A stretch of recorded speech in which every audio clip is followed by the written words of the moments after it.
solemnly swear or affirm that the testimony you give in this case will be the truth, the whole truth, and nothing but the truth? Yes.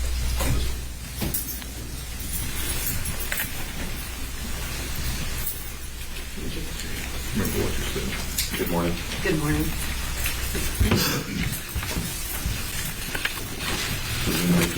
All right, thank you, Your Honor. Good morning, Investigator Bange. May you please introduce yourself to the jury and spell your names for the record? It's Brandy Bange, B-R-A-N-D-I-B-A-N-G-E. And where are you employed? At the Polk County Sheriff's Office. What's your position? I am a forensic investigator. Tell the jury about what that means. We respond to different types of calls for service, and we generally just document the scene, collect evidence, and write reports. How many years have you been employed with the Sheriff's Office? 11 years. And tell the jury about your education and training experience. I have a bachelor's degree from USF. I have a certificate in crime scene from Hillsborough Community College, and then we have 800 hours of on-the-job training, as well as continuing education. Do you have any estimation about how many scenes you've been to during your career? I don't know. Is it in the hundreds? Probably, yes. Or 100 or more? Yes, yes.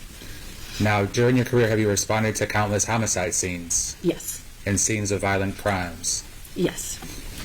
All right, now, Investigator Bange, directing your attention to Sunday, September 8, 2024, around 7:22 in the evening. Did you respond to the crime scene in this case? I did. And tell the jury about, when you got there, what was your focus on? So when we first get to a crime scene, we want to document it the way it is when we get there. So we generally take video and photographs at that time. Are you one of the more senior forensic investigators that responded to the scene? Yes. Earlier, the jury heard from Investigator Ellis. Was she also there performing multiple things along with you? Yes, she was. Now, did you have an opportunity to see the outside of the scene as well as the inside of the scene? Yes. And what caught your attention about, as you proceeded into the house and made it back to the kitchen, what caught your attention at the crime scene that was of note? So on the outside of the house, there was an AirPod that was on the ground, like in the mulch area in front of the house. And then there was some blood on one of the steps. And then going into the house, there was another AirPod, or earbud, I should say, on the floor. And then an AirPod case, and then a knife. So it kind of was in a line from outside to inside. Has it something started outside and continued inside? Yes. Now, did you have an opportunity to walk further into the kitchen and see the victim? Yes. And were you able to see firsthand the wound that she suffered? Yes. Tell the jury about what you saw and what that meant to you. She had an apparent stab wound on her neck. It was a very deep wound. Have you been to multiple scenes where people have been stabbed? Yes. And the injury that you saw and the scene that you saw, was it consistent with somebody being attacked and stabbed? Yes. Now, as the scene was documented and photographs are taken, of course, does somebody video record the scene as well? Yes. And it sounds pretty self-explanatory, but explain to the jury what you did to accomplish that. So we just have a regular video camera, just like you would imagine. We go and do the outside of the house, and then we go inside the house and do the interior of the house. And I take it you did that in this case? I did. Have you had an opportunity to previously see State's Exhibit 166, the crime scene video? Yes. And does it fairly and accurately depict the scene as you saw it on that night? Yes. Your Honor, at this time, the State would move 166 into evidence. Any objection? No objection. It is received. Now, do you recall, when did you first see the defendant at the scene that night? It was after 11 o'clock. I can give you the exact time if you need it. Well, that's all right. Okay. But it was after 11 o'clock? Yes. Now, as to what the defendant was doing before that, do you know or do you not know? I don't know. Where did you first see the defendant? We have a crime scene trailer there on scene that we usually bring on scene, so it was out in the roadway, parked out in the roadway. And he was brought on the trailer, and then I came onto the trailer. Describe that crime scene trailer.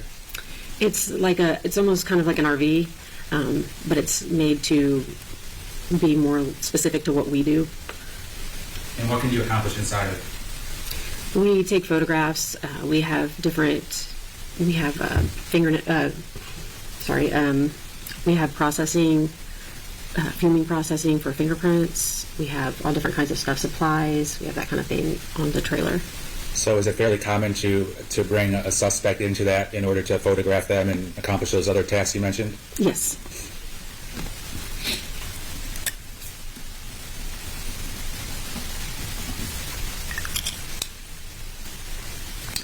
Have you been to crime scenes where family members or spouses are present and their loved ones have been injured or killed? Yes. And how do they usually act? Judge, I'm going to object to relevance. When you came into contact with the defendant, how would you describe his demeanor? He was emotionless. Emotionless? Yes. Did that change at all while you interacted with him? No. Did that surprise you? Objection, relevance. Now, describe to the jury, what was your interaction with the defendant like? What did you do? So I photographed him, and I obtained some blood swabs that we had seen on him from apparent blood that he had on him. Judge, I'm sorry, I can't hear very well. You could speak up just a little I'm bit. sorry. Thank you. So If you could answer that question again, please. yes, so I obtained some blood swabs that were on him. He had some blood on him. I obtained fingernail swabbings from him, and I obtained buccal swabs from him. Starting with, where were the visible parts of his body under clothing that you saw blood? So he had blood on his ear, on the right ear, on the right arm of his glasses, like right here. He had blood on his fingernails. He had blood on his shoes, and some apparent blood on his shorts. Were you present when somebody from Polk County Fire Rescue washed off blood off of his arms and hands? No, So your photographs would have been after that, is that correct? I believe so, because I didn't see fire EMS, I don't think. Okay. Do they usually leave the scene after they tend to a victim? Usually, yes. And there was a description of that there was blood on from his like elbow to his forearm and on his hands, and that was washed off. Did you see blood on his forearms and his hands to a great extent? No, I did not. All right. What did you mention about the fingernails, the swabbings? Yes. Tell the jury about what you do to accomplish the swabbings. So he had some apparent blood on his fingernails, and we take a cotton swab, and sometimes we moisten it with some distilled water to loosen it up, and then swab all around the areas of the fingernails. Now, his hands weren't bleeding, correct? No, I'm sorry, I kind of asked that question confusing. Were his hands bleeding? no, So it appear that any blood on his hands would have been from his mother, correct? yes. Objection. Now, Sustained. in terms of the I buckle move to swabs, strike that answer. Sustained. You'll disregard the last answer, members of the jury. in terms of the buckle swabs, if you could explain to the jury what buckle swabs are and how you accomplish those. So we do that the same way. We use a cotton swab, and we just swab the inside of a person's cheek. We do the left cheek and the right cheek. What's the purpose of that? Usually it's for DNA purposes. Is your agency then able to send those buccal swabs from the defendant or from somebody else or a DNA sample off to the Florida Department of Law Enforcement lab for them to do any DNA comparison or analysis that they want to do? Yes. So when the defendant was in the crime scene truck, were you able to take photographs? Yes. And have you had an opportunity to see those photographs in the state attorney's office? Those are numbers 100 through 124, Yes. and do those appear to accurately depict the photographs that you took? Yes. Your Honor, at this time, the state would move 100 through 124 into evidence. Any objection? No objection. They are received. Did you also take some photographs of the defendant's clothing and shoes? I did. And what was the purpose of that? Just to document anything that I found on the clothing and just to show how it was that day. And did you have an opportunity to see State Exhibits 156 through 169, indicating the pictures of some of the clothing and Yes, shoes? I have seen the pictures, yes. I'm sorry, I still can't hear very well. I'm sorry. Yes, I have seen them. Your Honor, the state would move 156 to 169, the pictures of the clothing and shoes and evidence. Any objection? No, but I have a question about the numbering. I have 156 to 164 are photos, and 165 is the 911 call. Oh, you're correct. is So the- what did it exhibit? I'm sorry, I couldn't read my own writing, Your Honor. It's 156 to 164. Any objection to those? No, sir. All right, the others are not received beyond 164, but states 156 through 164 are received. Thank you. Investigator Baines, in terms of the defendant's shoes, was he wearing shoes? Yes, he had on a pair of black tennis shoes. And did you see blood on his shoes? Yes, he did have a pair of blood on his shoes. What about his shorts? Was he wearing black, like basketball shorts? Yes. And did he have any blood visible on his shorts? Yes, there was some apparent blood on the shorts. Where was it? Do you recall, front or back? It was on the front. And then did he have a shirt on? No, he was not wearing a shirt. Your Honor, with the court's permission, the state would publish the photographs of the defendant. Amen. Thank you. Number 100, that's the defendant. Yes. 101. That's a side profile of him. And if you look on is it on your monitor too? Yes. And if you see where I'm pointing, is that what would appear to be some blood on his glasses? Yes. I do know that mouse allows you to point as well if you need Okay. Well, that would be good. If you could point out to the jury about the blood. Right here and here.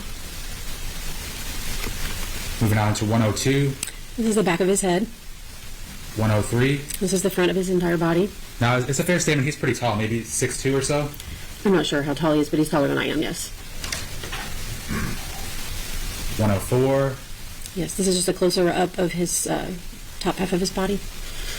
105, A side profile of his whole body. 106. This is the lower half of his body side profile. I think that's 107, I'm sorry. 108, This is the back of his whole body. 109, This is another side profile of his whole body. 110, This is a mid-range of his arm, his left arm. 111. This is a picture of his shoe, his left shoe. And going back to 110, were there some apparent marks on his arms? Yes, there were. And any idea how those marks got there? I don't know. Or when they got there? I don't know. 111? As you mentioned, the blood on the shoes? Yes, this is the shoe with the apparent blood.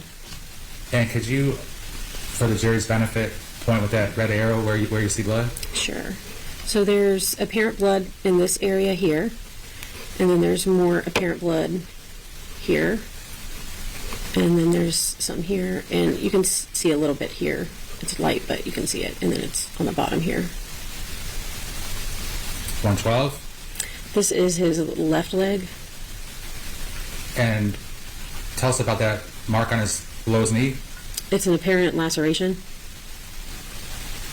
113? It's at the back of his leg. What were you highlighting there? Yes, it was like an apparent abrasion. 114? That's a close-up of the apparent abrasion. 115? This is his right forearm. Were there marks on his right forearm too? Yes. Were there multiple marks on both of his arms? Yes. Did they look like super fresh, like they had just happened? They looked fresh And when you say fresh, like how fresh? in the last day. Were you able to tell how those marks were caused? No. 116? This is his right forearm, and there's some apparent lacerations on the top of his forearm. 117? That's his left forearm, and you can see the abrasion or the apparent lacerations. Have you been at scenes where you've seen people that have cut themselves or marked themselves? Objection, Sustained. Judge. 118? This is the palm of his hand. This is his other palm. And is it a fair statement he has no defensive wounds on his hands? Objection is to characterization. Sustained. Is it a fair statement that he has no wounds on his hands at all? Right, I did not see any wounds on his hands. Going back to 118, so that's 118 and 119. Yes. Besides just his hands having no marks on them, did you also get pictures? Well, I guess you did. Pictures of the back of his hands, 120 Yes, the tops of his hands, yes. and 121. Yes, this is a close-up of his fingernails. Going back to 120, did he have any knife cuts or wounds on the top of his hands? No. What about neither in 121? Is that correct? No, I do not see any. And then 123. This is apparent blood that was on his ear. Oh, I'm sorry. Let me go back to that. Yeah. I can't really see that. It's but very can you point small, but it's right here. This is the area that I swabbed. it? And then finally 124. This is a close-up of the apparent blood on the glasses, the right arm of the glasses. And you can see a little bit better now in this picture. There's apparent blood here, here, I think right here. All right, now we're going to go to 156, please.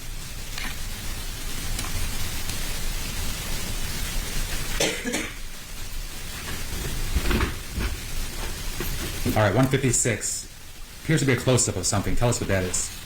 This is the short. Sorry, there's a little bit of a glare. I'm going to move in. Is that You can adjust that if Okay. you need to. There we go. That's better.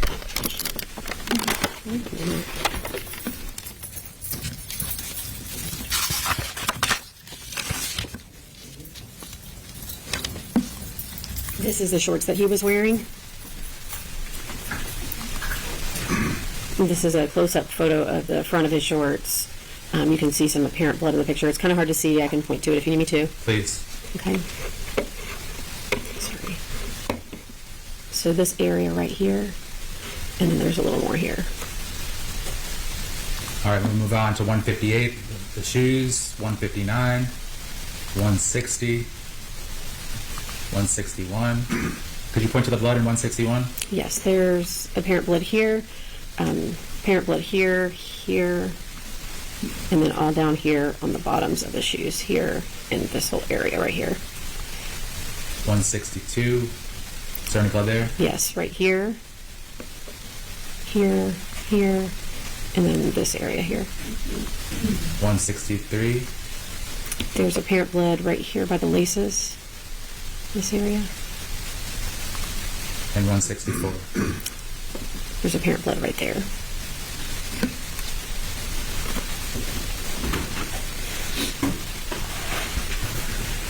Investigator Baines, we're going to move on now.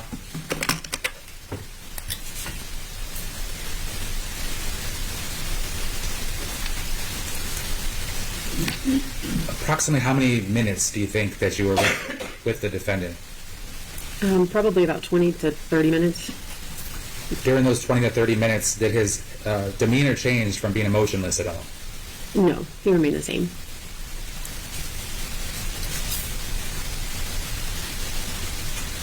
Your Honor, at this time, the state would move to publish State Exhibit 166, the crime scene video. It's been received. Thank you, Your Honor. Has it been received? It has, Your Honor. Any objection to publication at this time? No, sir. You may.